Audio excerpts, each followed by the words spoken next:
A lavish anniversary party becomes a public trial. A husband's betrayal, a mistress's cruel victory speech, all in front of the city's elite.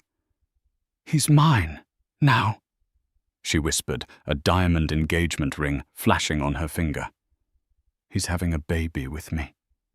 The wife Emily stood alone, her world shattered into a million pieces amidst the pointing fingers and silent judgment.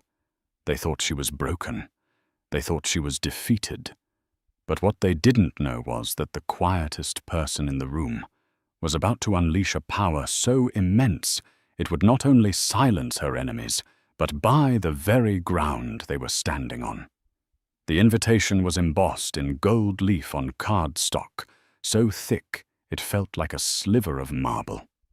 "Mr. and Mrs. Marcus Thorne request the pleasure of your company to celebrate 5 years of marriage." For Emily Thorne, holding it felt like holding a beautifully crafted lie. 5 years. The first 2 had been a dizzying, sun-drenched haze of love. Marcus, with his sharp blue eyes and a smile that could disarm corporate raiders, had swept her off her feet. He was a rising star in finance, a man of ambition and magnetic charm. Emily, an art historian with a quiet passion for Renaissance portraiture, was his serene counterpoint. Their friends called them the perfect couple, his drive her grace, his world of numbers and risk, her world of beauty and history. But the past year has felt different. The gold had started to flake, revealing something cold and grey beneath. It began with small things. The late nights at the office that smelled not of stale coffee, but of a cloying, unfamiliar perfume, something floral and aggressive, like Chanel No. 5's louder, brasher cousin. Then came the hushed phone calls he'd take on the balcony, the guarded screen of his phone, the emotional distance that felt like a chasm opening between their king-sized bed. Emily was not naive, but she was a believer in commitment. She'd tried. She suggested counseling. He said they were too busy. She planned romantic weekends away. He had a last-minute merger to attend to. She saw the signs, the tiny red flags, that when stitched together formed a banner of betrayal. Yet she clung to the hope that this was a storm, not a change in the climate of their marriage. The anniversary party was Marcus's idea. "We need to show everyone we're stronger than ever." "Ellie," he'd said, his voice a little too bright, his hand on her back a little too performative. "Let's book the Serafina Grand Hall at Montague. Go all out. A celebration for us." Emily knew what it really was, a public relations campaign.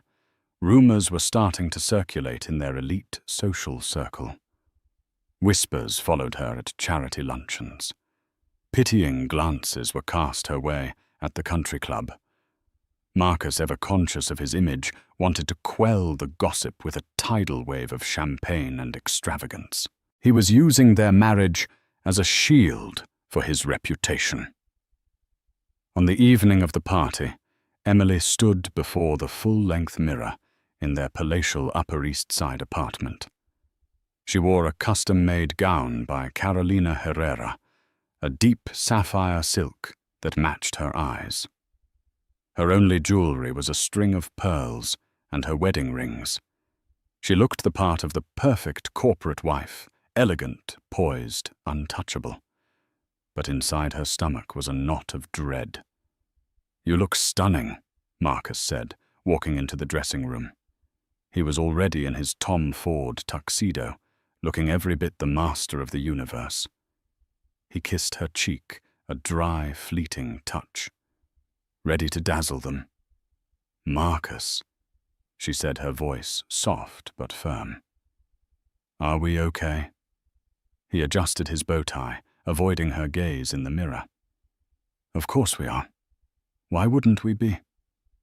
We have everything.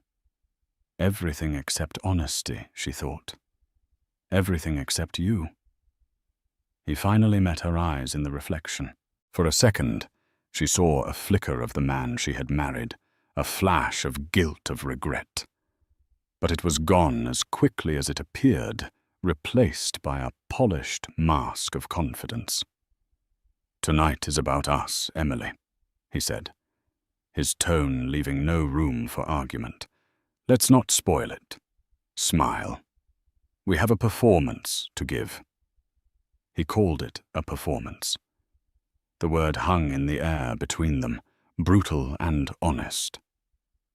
As they descended in the private elevator to the waiting town car, Emily felt a profound chill. She was walking onto a stage, the lead actress in a play, whose tragic ending she could sense but hadn't yet read. The Serafina Grand Hall was waiting, and with it the final devastating act of her marriage. The Serafina Grand Hall was a masterpiece of old-world opulence. Crystal chandeliers, each the size of a small car, dripped light onto a sea of exquisitely dressed guests. The air hummed with polite chatter, the clinking of baccarat crystal, and the gentle strains of a string quartet playing Vivaldi. Waiters in crisp white jackets weaved through the crowd with trays of champagne and canapes. It was a scene of calculated perfection, precisely as Marcus had intended. He was in his element, moving from group to group, shaking hands with banking tycoons and laughing with society doyens. Emily was at his side, a graceful shadow. Her smile practiced and her eyes betraying nothing. She accepted compliments on her dress, on the stunning floral arrangements, on their beautiful marriage. Each word of praise felt like a tiny, sharp stone striking her heart. She was speaking with Mrs. Dubois, the undisputed queen bee of their social set, when the atmosphere in the room shifted. It was a subtle change at first, a ripple of whispers that started near the grand entrance and spread through the crowd like a contagion. Heads turned, conversations faltered. Emily followed their gaze. Standing in the grand archway was a woman who was the complete antithesis of Emily's understated elegance. She was poured into a fire-engine red dress that clung to every curve with a slit that climbed dangerously high up her thigh. Her hair was a cascade of raven curls. Her lips painted a matching, defiant red. She was stunning, but in a way that screamed for attention. Emily felt a cold, sickening jolt of recognition. She had seen that face before, in a tagged photo on Marcus's social media from a business conference in Miami, a photo he had hastily untagged. This was Isabella Rossi. Isabella scanned the room with the predatory gaze of a leopardess, her eyes landing on Marcus. He had been mid-laugh with the senator, but the sound died in his throat. The color drained from his face, leaving behind a pallor of pure panic. For a moment, the master of the universe looked like a terrified boy, caught with his hand in the cookie jar. Isabella began to move through the crowd, a shark gliding through the water. The guests parted for her, their curiosity mixed with a delicious sense of impending scandal. She didn't look at anyone else. Her focus was entirely on Marcus, and by extension, Emily. "Marcus, darling," she purred as she reached them, her voice loud enough for everyone nearby to hear. She completely ignored Emily, placing a perfectly manicured hand on Marcus's chest.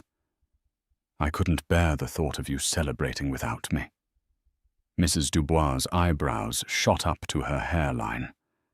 The senator suddenly found a pressing need to check his phone. The circle around them widened as people leaned in shamelessly, eager to witness the carnage.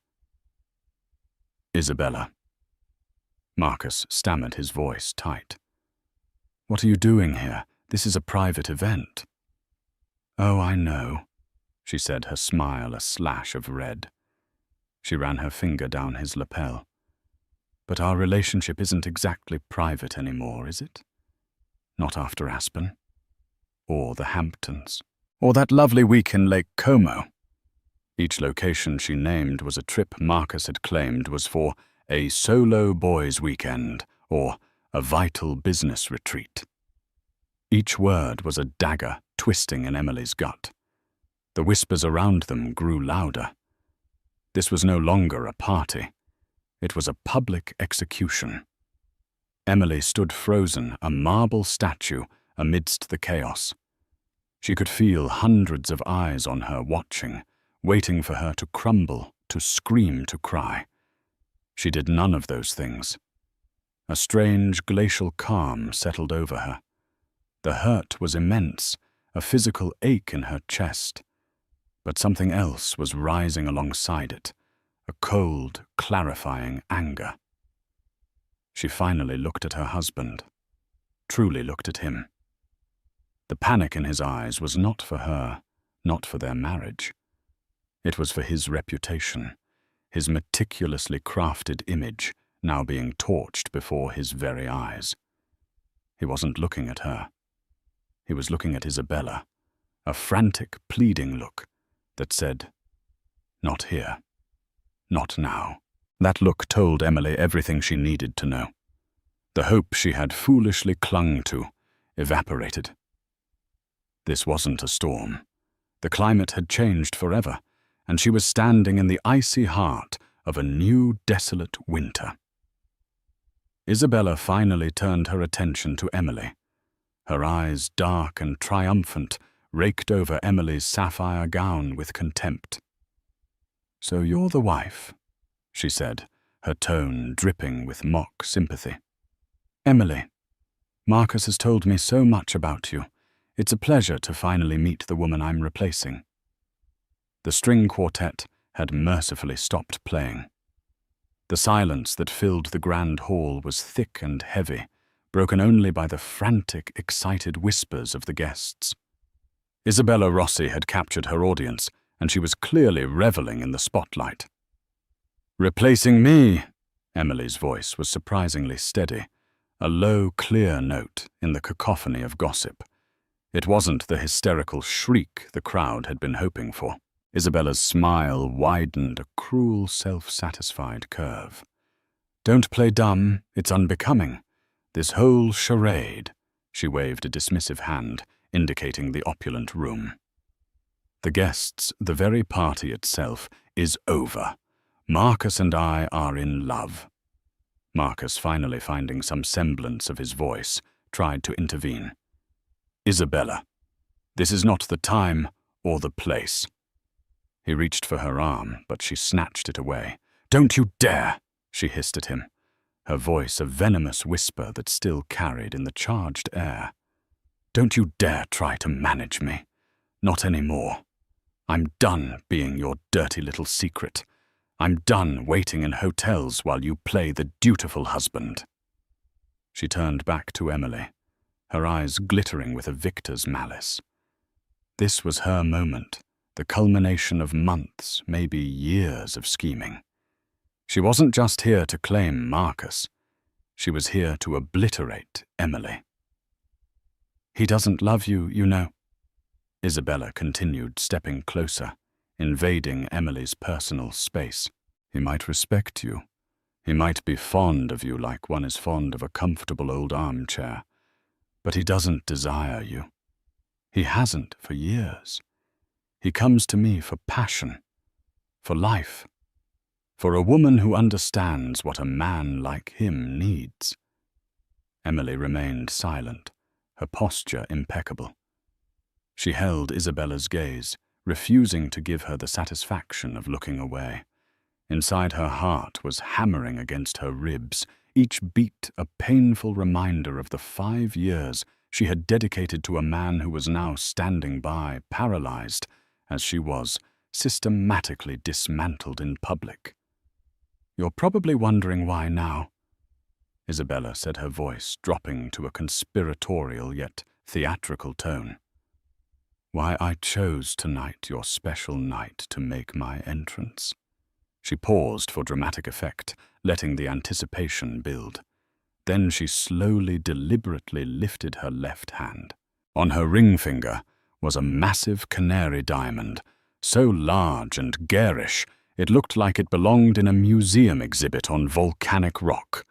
It was a stark, screaming contrast to Emily's elegant, understated platinum wedding set. "Marcus asked me to marry him last week in Paris," Isabella announced. A collective gasp went through the room. "He's just been waiting for the right moment to tell you." Marcus looked ashen. "Bella, that's not—" "We didn't—" "Oh, shut up, Marcus," Isabella snapped, not even glancing at him. "Don't be a coward now." She looked back at Emily, her expression a toxic mix of pity and triumph. And then she delivered the final, devastating blow. "There's more," she said, placing a protective hand over her flat stomach, a gesture universally understood. "The real reason we can't hide anymore, the reason you have to step aside. I'm pregnant. We're having a baby." If the engagement ring had caused a gasp, this news detonated a shockwave through the hall. It was the ultimate irrefutable checkmate. An affair was a scandal. A divorce was a tragedy. But a baby was a new beginning, a new dynasty. And it made Emily in that instant a relic of the past. Isabella leaned in her voice now, a sibilant whisper meant only for Emily, but her triumphant expression was for everyone to see. "He's mine, Emily. The man, the future, the family. It's all mine now. You've lost. Just sign the papers, take your alimony, and disappear gracefully. It's the only thing you have left." For the first time, Emily's composure faltered. Her eyes flickered with a deep, profound pain. The baby. That was the one thing she and Marcus had tried for, the one dream that had never materialized, a source of quiet, private sorrow for years. And this woman, this stranger, had been given it so easily. The hurt was so sharp, so blinding, it almost brought her to her knees. She felt the world tilt, the faces of the guests blurring into a grotesque tapestry of judgment and morbid curiosity. She had lost. Isabella was right. She had lost everything. All eyes in the Serafina Grand Hall swung from the triumphant mistress to the humiliated wife and finally to the man caught between them. The silence was absolute. This was the moment of truth. Every person in that room, from the most powerful CEO to the youngest socialite, held their breath, waiting to see how Marcus Thorne would react. It was a crucible, and his character was about to be tested in the most public way imaginable. Emily looked at her husband, a silent plea in her eyes. It wasn't a plea to take her back, not anymore. That ship had just been torpedoed and sunk. It was a plea for a shred of dignity for the 5 years they had shared, for the vows he had once made. Deny her, her eyes begged. If not for me, then for the memory of what we once were. Don't let this be how it ends. Marcus met her gaze, and in that fleeting second, she saw his soul laid bare. He was a man drowning in his own choices, suffocated by the consequences of his weakness. He saw the woman who had stood by him, supported his ambitions, and created a sanctuary of peace for him to come home to. And he saw the woman who offered him the intoxicating thrill of the new, the ego-stroking validation of her obsession, and now the air he had secretly craved. He broke eye contact with Emily first. He turned to Isabella, his expression shifting from panic to a weary, reluctant resignation. He took her hand, the one with the garish yellow diamond, and squeezed it. It was not a gesture of passion, but of surrender. Then he faced the silent, watching crowd. He cleared his throat, the sound unnaturally loud in the cavernous room. "I apologize to all of you for this," he began, his voice strained.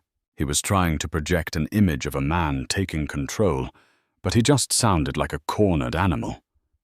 This was meant to be a private matter. He turned to Emily, and his words, when they came, were colder and more clinical than any of Isabella's taunts. "Emily," he said, refusing to meet her gaze instead, staring at a point somewhere over her shoulder. "Isabella is right. Our marriage, it hasn't been working for a long time. We've been living separate lives. I've been unhappy." He was rewriting their history in real time, painting her as a participant in their marriage's failure, making it a mutual decay rather than his singular betrayal. He was absolving himself. "I didn't want it to happen this way." He continued the false sincerity, dripping from every word. "I wanted to tell you privately with respect. I was going to. But things have accelerated." He glanced at Isabella's stomach. "There are new responsibilities I have to consider." He was choosing the baby. He was choosing the future Isabella represented, and in doing so, he was erasing the past he shared with Emily. "I think it's best if we handle this quietly," he said, the sheer audacity of the statement stunning Emily into stillness. He was asking for a quiet divorce in the middle of a public spectacle he himself had orchestrated. "I'll have my lawyer, Mr. Peterson, contact yours in the morning. I wish you all the best, Emily. I truly do." It was a dismissal, a corporate severance package delivered with a hollow semblance of professional courtesy. He had not only failed to defend her, he had actively sided with her tormentor and publicly cast her aside. He had validated every cruel word Isabella had uttered. The crowd erupted in a flurry of hushed, scandalized chatter. Mrs. Dubois looked at Emily with an expression of pure, unadulterated pity, a look that was more insulting than any scorn. Emily felt utterly, completely alone.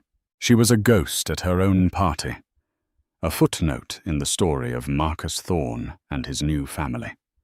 Isabella slid her arm possessively through Marcus's, resting her head on his shoulder. She looked at Emily over his tuxedo, her eyes gleaming with absolute, unquestionable victory. She had won. She had taken everything. Emily finally let out a breath she didn't realize she had been holding.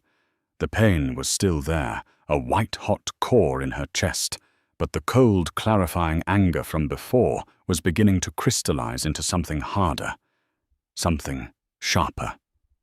It was the calm of a person who has finally hit rock bottom and realizes there is nowhere to go but up. She gave a single, almost imperceptible nod. She would not cry. She would not scream. She would not give them the satisfaction. She had lost her husband, her marriage, and her dignity in the space of 10 minutes.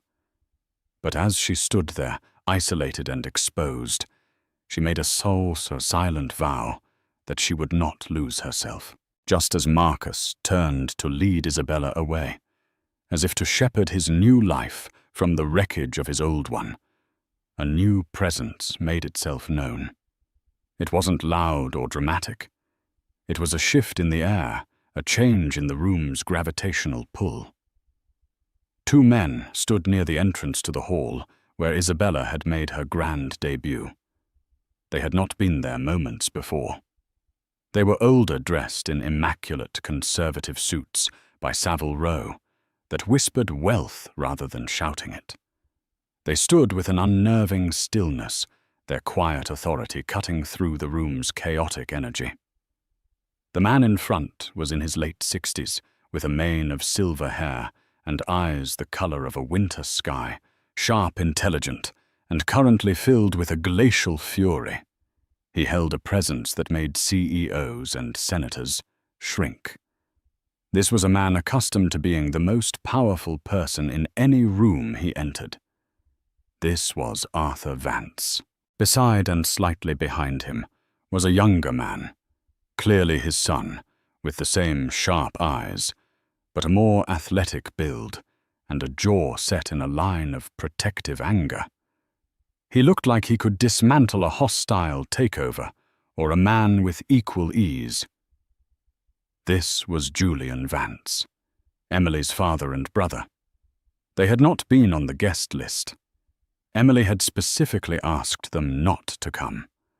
Her family, the Vances, were notoriously private. They were a dynasty of old money from Boston, their empire built over generations in shipping logistics and private equity. Their wealth was quiet, vast, and deeply integrated into the foundations of global commerce. They did not flaunt it. They did not attend frivolous parties. They valued privacy and integrity above all else, which was why Emily's marriage to the ambitious new money Marcus Thorne had always been a point of quiet concern for them. "We don't want to intrude on your life, darling," her father had said. "This is your world, but if you ever need us, we are a phone call away." She hadn't made the call, but someone must have. Perhaps her assistant Clara, who had been with her for years and was fiercely loyal. It didn't matter. They are here now. Arthur Vance's eyes swept the room, taking in the scene with a practiced, analytical calm. He saw the triumphant mistress clinging to his son-in-law's arm. He saw the pitying, judgmental stares of the guests. And he saw his daughter standing alone, poised and unbroken, but with a universe of pain in her eyes. His expression hardened, the fury in his eyes solidifying into something cold and absolute. They began to walk forward. Like Isabella, they parted the crowd, but for an entirely different reason. People didn't move out of their way to get a better look at a scandal. They moved out of an instinctual, almost primal sense of deference. Whispers rippled through the room again, but these were different. "Is that Arthur Vance?" a hedge fund manager muttered to his wife. "Arthur Vance. What is he doing here?" "I thought he never left Boston," she whispered back. "Thorne must be more connected than I realized." Marcus and Isabella stopped their triumphant exit, halted. Marcus turned, and his face, already pale, went chalk white. He had met Arthur Vance only once to ask for Emily's hand, a meeting that felt more like a deposition, and once at the wedding. He knew on an intellectual level that his father-in-law was a powerful man, but he had never understood the true scale of that power. He had viewed the Vances as archaic and reclusive, a relic of a bygone era. He had fatally underestimated them. Arthur and Julian didn't stop at Marcus. They walked straight to Emily. Arthur reached out and took his daughter's hand, his grip firm and reassuring. Julian stood at her other side, a silent, formidable guard. They formed a protective wall around her. "Are you all right, Emily?" Arthur asked, his voice low and calm, meant only for her. Emily looked up at her father, and for the first time that night, she felt the ice around her heart begin to crack. A single tear traced a path down her cheek. "No," she whispered, her voice breaking with the single word. "But I will be." Arthur squeezed her hand. "Yes, you will." He then turned his gaze, which was now devoid of any warmth, onto Marcus. He didn't raise his voice. He didn't have to. The sheer weight of his disapproval was suffocating. "Marcus," he said, the name sounding like an insult. "You have made my daughter feel unwelcome. At her own anniversary party, in front of her friends, you have brought this person." He gave Isabella a look of such profound disdain that she physically recoiled into her life and humiliated her. "Mr. Vance, sir," Marcus began, his voice cracking. "This is a misunderstanding. It's a private family matter." "There is nothing private about this room," Arthur stated flatly. "And you ceased to be family approximately 15 minutes ago. You have made a catastrophic miscalculation."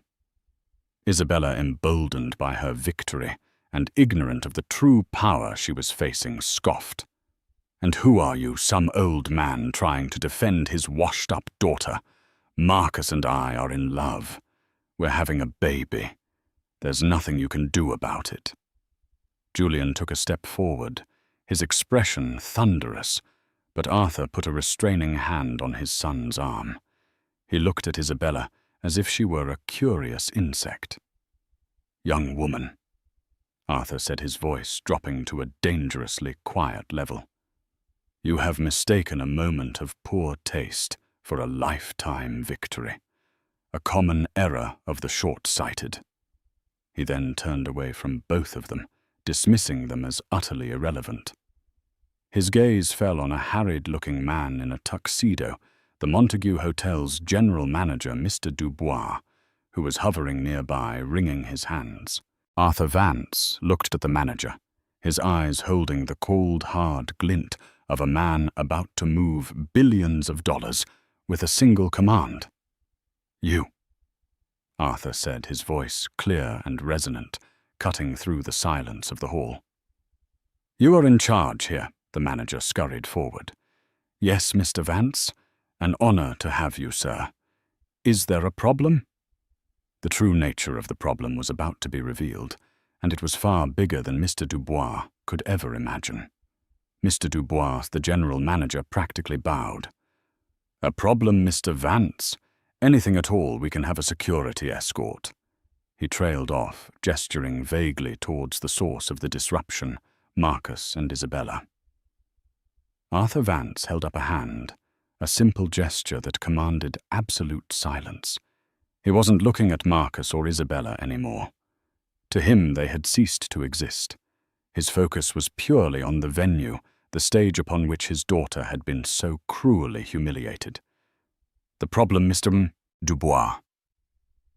Arthur began, his voice calm and deliberate, as if he were discussing a minor alteration to a dinner reservation, "is that this establishment, this beautiful hall, will now forever be associated with a rather unpleasant memory for my daughter." He paused, letting the statement hang in the air. The crowd was utterly captivated. This was a drama far more compelling than any opera. "The Vance family does not tolerate unpleasant memories," Arthur continued. "We erase them, or when that's not possible, we acquire them and change the narrative." A confused murmur went through the room. "Acquire them." What did that mean? Marcus stared, a dawning horror on his face. He was starting to understand the chasm between his world of flashy leveraged finance and the Vance family's world of quiet foundational power. He built things on debt and speculation. They owned the bedrock. Arthur turned his piercing gaze back to the manager. "My family's primary holding company is the Vance Global Group. I assume your hotel, the Montague, is part of the Sovereign Hospitality portfolio." Mr. Dubois's eyes widened in shock. "Why, yes, sir, it is." "I thought so," Arthur said with a nod. "My son Julian here heads our acquisitions division. He's had his eye on Sovereign for some time. They've been undervalued since their last quarterly report." "Julian, what was the figure we discussed?" Julian, who had been silent until now, spoke with the clipped precision of a surgeon. "Their market cap at closing bell on Friday was approximately $6.8 billion, Father. We currently hold a non-disclosed 7% stake. An aggressive offer at a 25% premium would be $8.5 billion. It's an all-cash offer they would be legally obligated to present to their board. Given their current debt load, they would be fools to refuse." A wave of genuine, audible gasps swept the hall. People weren't just whispering anymore. Phones were being discreetly pulled out. Financial journalists in the crowd were frantically typing messages to their editors. This wasn't just social gossip anymore. This was a market-moving event. Isabella looked utterly baffled. "What are you talking about, buying a hotel? You can't just do that." "My dear," Julian said, turning to her with a look of pity. "We're not buying the hotel. We're buying the company that owns the hotel, and the 37 other luxury properties in its international portfolio. This building is a rounding error." Arthur Vance looked back at the stunned Mr. Dubois. "My personal assistant, Mr. Caldwell, has been on the phone for the last half hour with the chairman of Sovereign's board. They've just been made aware of our impending hostile takeover bid, which will be tendered at the market open tomorrow morning. However, to avoid any unpleasantness, we are making a direct offer tonight for this specific property. A prepayment, if you will." He reached into his suit jacket and pulled out not a checkbook, but a simple, elegant leather folio. He opened it and produced a single sheet of paper. "This is a letter of intent backed by a direct wire transfer confirmation from our bank in Zurich. We are purchasing the Montague Hotel, New York. The land, the building, the brand, everything. Effective immediately." Mr. Dubois's phone buzzed in his pocket. He pulled it out, his hand trembling. He looked at the screen, his face turning the color of bleached parchment. He looked up at Arthur Vance, his expression one of pure, unadulterated awe and terror. I've just received an email from our CEO," the manager stammered. He says to give you whatever you want. The property. It's yours, Mr. Vance. Welcome to the Montague."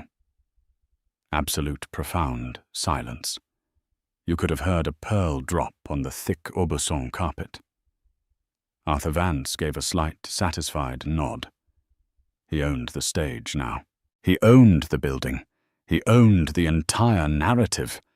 He finally turned his attention back to Marcus and Isabella, who stood frozen, their faces masks of disbelief. Isabella's triumphant smirk had vanished, replaced by a slack-jawed confusion. Marcus looked like his entire world had just been liquidated before his eyes. "Now then," Arthur said, his voice as cold as a banker's heart. "As the new owner of this establishment, I have a few immediate changes to implement. First, the decor in this hall is now officially distasteful. We will be renovating. Second, we have a new policy regarding uninvited guests and vermin." He looked directly at Marcus Thorne. "You have 5 minutes to vacate my property, you and your associate."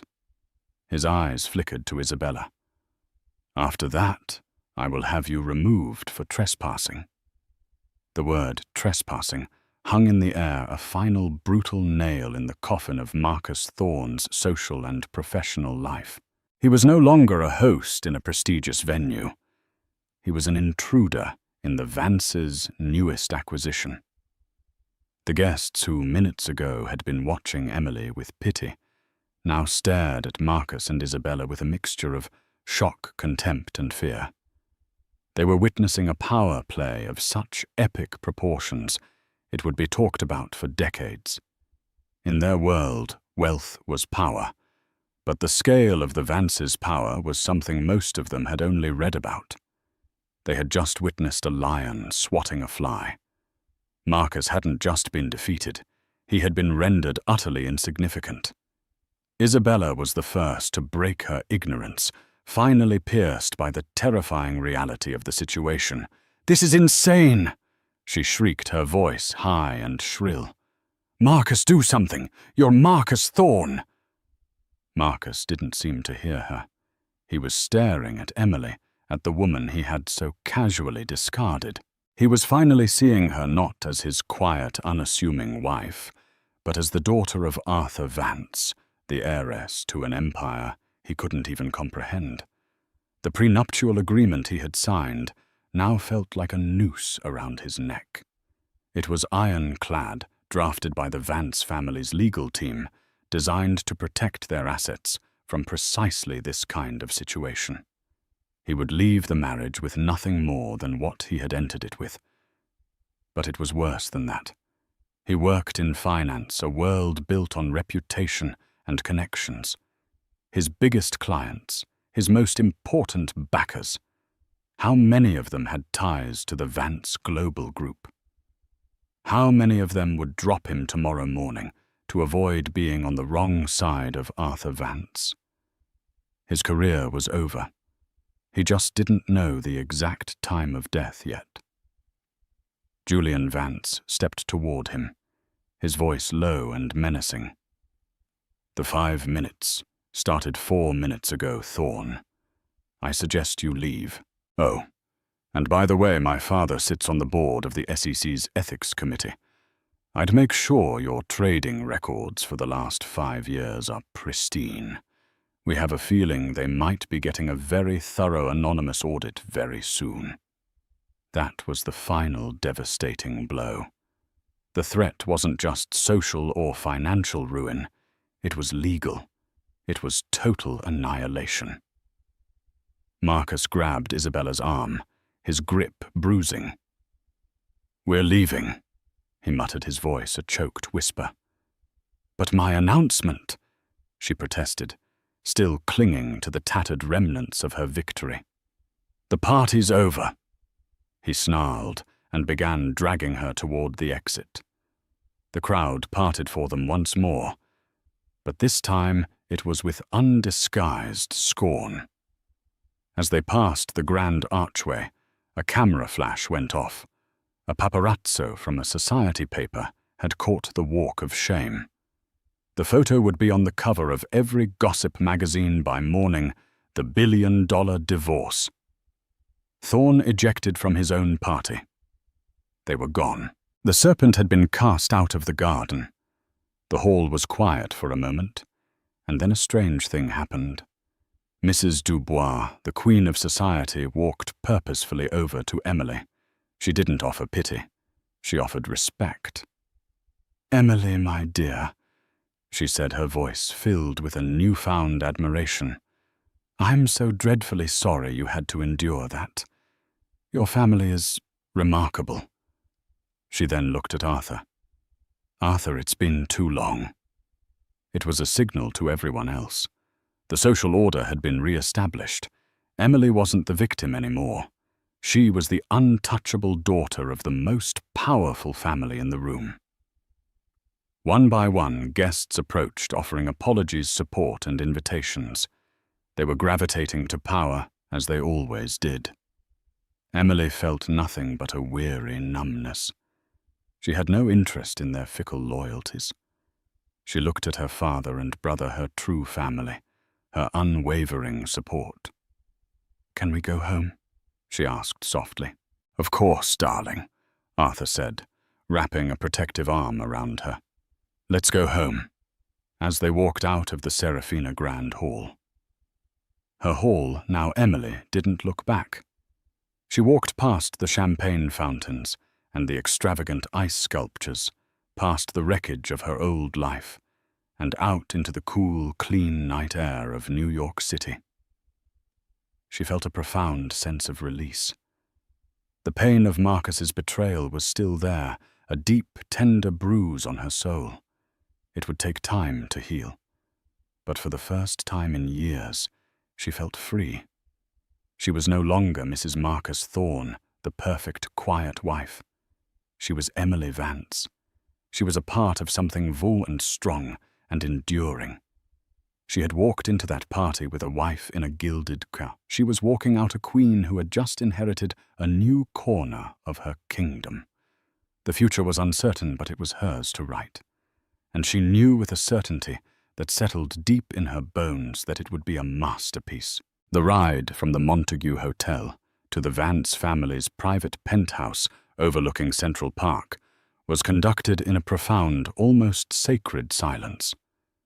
The custom Maybach moved through the city streets like a phantom, its sound-proofed interior insulating its occupants from the cacophony of New York life. Emily sat between her father and brother, the sapphire silk of her gown, a slash of deep color in the dimly lit cabin.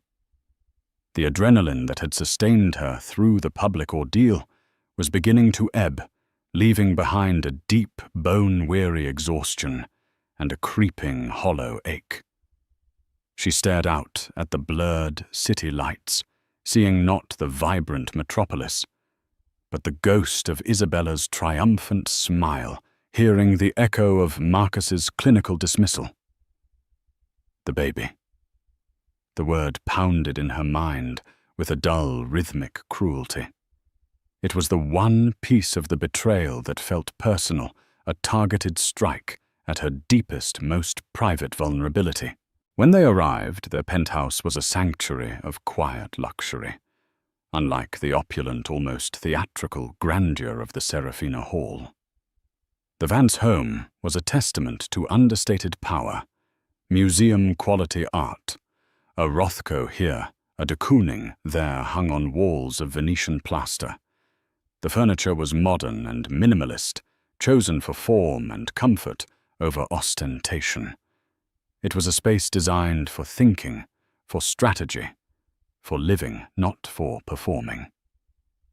Arthur led her to a deep, comfortable sofa facing a floor-to-ceiling window that offered a god's-eye view of the park. "Sit, Emily," he said gently. "Julian, get your sister a brandy." "I'd rather have tea," she whispered, her voice hoarse. Her father, the man who commanded a global empire, simply nodded, turned and went to the kitchen himself to put the kettle on. The simple domestic act was more comforting than any grand gesture could ever be. Julian returned and handed her a tablet. On the screen was the landing page of the Financial Times. The headline was stark: "Vance Global Initiates Hostile Takeover of Sovereign Hospitality in Dramatic Unprecedented Move." Below it, a sub-headline: "Sources cite public altercation at a private event involving VGG heir Emily Vance and husband Marcus Thorne as the catalyst." It's already everywhere. Julian said, his voice a low rumble of contained fury. The business press is framing it as a power play. The gossip sites. He grimaced. They're calling it the $1 billion takedown. That photo of Thorne being dragged out is the #1 trending image in North America. Emily stared at the screen, a strange sense of detachment washing over her. It felt like she was reading about characters in a novel, not living through the implosion of her own life. "You did all that, just for me?" "No," Julian said, sitting opposite her. "We did it for the family." Emily Thorne didn't just disrespect his wife tonight. He humiliated Vance. He did it publicly, thinking we were too distant or too reclusive to matter. He treated our name as a prop in his tawdry little drama. That is an existential threat we do not tolerate. Arthur returned with a tray, bearing a porcelain teapot and a single cup. He poured the steaming amber liquid and handed it to her, his movements precise and calm. "Your brother is right," he said, taking a seat. "For generations, our family's greatest asset has been our reputation. We are known to be private, yes, but also for our integrity and our unforgiving memory. When someone attacks one of us, they are testing the strength of our entire foundation. If we allow one crack to appear, the entire structure is compromised. Tonight was not about revenge, Emily. It was about reinforcement." Emily wrapped her cold hands around the warm cup. "What will happen to him?" "He's finished," Julian said with cold finality. As of this moment, every line of credit Marcus Thorne or his small-time firm has been frozen or recalled. The banks that funded him are the same banks we've been doing business with for 50 years. A single phone call from father was all it took. His investors are in a panic. His partners are trying to distance themselves. By sunrise, Marcus Thorne will be a name so radioactive it will burn anyone who speaks it. And her, Emily asked the word, tasting like ash. Isabella Rosie. Julian continued, pulling up another file on his tablet.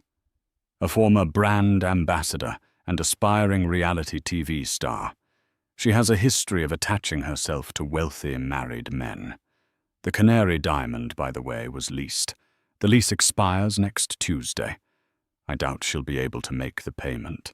She thought she was securing a future. Instead, she's tied herself to a pariah with a mountain of debt and a pending SEC investigation. The information was delivered with surgical precision, but it brought Emily no joy. It was just a catalogue of ruin. She had loved Marcus, once truly loved him. Seeing the architecture of his life being systematically dismantled, even after his monstrous betrayal, filled her with a profound and complicated sadness. "Father," she said, looking at him, her eyes pleading for understanding. "The baby. She said she's pregnant." Arthur's expression softened. He reached across and placed his hand over hers. "And if she is, the child will be a Vance grandchild, and it will be provided for. We are not barbarians, Emily. The child is innocent. But its parents have made their choices. Their consequences are their own." In that moment, Emily understood. Her family's power wasn't just in their ability to destroy, but in their unwavering code of conduct. They were ruthless with their enemies, but they protected their own, even the ones who hadn't been born yet. She took a sip of tea, the warmth spreading through her chest. The tears she had held back all night finally came not in a hysterical torrent, but in a quiet, steady stream of grief for the love she thought she had, the future she had dreamed of, and the innocence she had lost. Her father and brother didn't speak. They simply sat with her in the citadel of silence, a united front, letting her finally break so they could begin to put her back together. 1 week later, Emily stood not in a law office, but in the cavernous, now empty shell of the Serafina Grand Hall. The opulent chandeliers were shrouded in canvas, the Aubusson carpets had been rolled up, and the gilded furniture was gone. The room was stripped bare, a skeleton awaiting a new identity. The air smelled of dust and potential. It had been a week of relentless, quiet efficiency. The divorce proceedings were underway, handled by the Vance family's most formidable lawyer, a woman known in legal circles as the Velvet Hammer. Marcus, as predicted, had not contested a single point. His surrender was total and immediate. He had signed away his rights, his claims, and his presence in her life with the stroke of a pen. Emily had received a single pathetic text message from him. "I'm sorry. I never understood." She had deleted it without replying. Reports from her legal team painted a bleak picture of his new reality. He and Isabella were holed up in a rented condo in New Jersey, the press camped outside. His firm had collapsed. His partners had sued him. The SEC audit was real and it had uncovered significant irregularities. Isabella, far from being the gloating victor, had reportedly been heard screaming at him that he had ruined her life. The great love story they had proclaimed had curdled into a bitter, claustrophobic nightmare of their own making. Emily felt a distant pity, but no more. Her focus was on the future, and it started here in this room that had been the site of her deepest humiliation. Her father had given her carte blanche. "The Montague is yours to manage," he'd said. "A project, something to focus on." She was standing with the lead architect for the Vance Foundation's charitable projects, a brilliant woman named Lena Petrova. "It has good bones," Lena said, her voice echoing in the empty space. "Classic proportions. What do you see for it, Emily?" Emily walked to the center of the room, to the very spot where she had stood isolated and alone. She remembered the hundreds of staring eyes, the whispers Isabella's venomous words. A lesser person might have demolished the place, erased it from the earth. But Emily was a Vance. They didn't erase history. They reshaped it to their will. "I see a place for the public," Emily said, her voice clear and strong. "This part of the city lacks a major cultural centre. The Met is too far uptown for these communities. I want to turn this hall, this entire wing of the hotel, into the Vance Annex for Contemporary Art." Lena's eyebrows shot up in surprise and delight. "Emily, that's ambitious. The cost, the logistics." "The foundation will fund it," Emily stated simply. "I want this to be a place of beauty, of learning, free admission. I want school children to come here and see their first masterpiece. I want struggling artists to have a place to display their work. I want to take a space that was built for private exclusionary luxury and turn it into something that gives back. We will transform a monument to vanity into a testament to creativity." She looked at the grand archway, where Isabella had made her entrance. "That," she said, pointing, "will be the main entrance. We'll tear down the doors. It should be open, welcoming, a place where no one ever feels uninvited." In that decision, something whole shifted within her. She wasn't just healing. She was creating. She was taking the ugliest moment of her life and using its foundations to build something beautiful and lasting. This was a power greater than buying a company or ruining an enemy. It was the power of transformation. Later that evening, back at the penthouse, Emily stood before a painting she had asked to be brought from the family's Boston estate. It was a portrait by Artemisia Gentileschi, a 17th-century female artist who had channeled her own trauma into powerful, defiant works of art. The painting depicted a strong-willed, intelligent woman gazing out at the viewer. Her expression neither happy nor sad, but filled with a deep, knowing resilience. Emily saw a reflection of herself not in the woman's face, but in her spirit. The pain of the last week was real, a scar she would always carry. But it was no longer a wound. It was a part of her story, the chapter that had ended a fairy tale and started an epic. She was no longer just a wife, a daughter, or a victim. She was Emily Vance, a patron, a builder, a force. She had found her own canvas, and she was just beginning to paint. And so Emily Vance walked away, not into an ending but a beginning. The story of that night became a legend in the city's elite circles, a cautionary tale about the difference between loud arrogance and quiet power. Marcus Thorne and Isabella Rossi disappeared from the high society pages, their names becoming synonymous with public humiliation. They got the future they wanted, but it was built on a foundation of scandal and social exile. But for Emily, the story was one of reclamation. She rediscovered her passion, not just for art, but for the legacy her family had built. She took an active role in the Vance Foundation, becoming one of the city's most respected philanthropists. She learned that true strength isn't about never falling. It's about how you rise. And on that night, backed by the unwavering love of her family, she rose like a phoenix. What did you think of Emily's family's epic comeback? What would you have done in her shoes? Let us know in the comments below. And if you love stories where the underdog gets their ultimate satisfying revenge, make sure to hit that like button, share this video with someone who needs to see it, and subscribe to our channel. Click the notification bell so you won't miss another story of epic vindication and justice.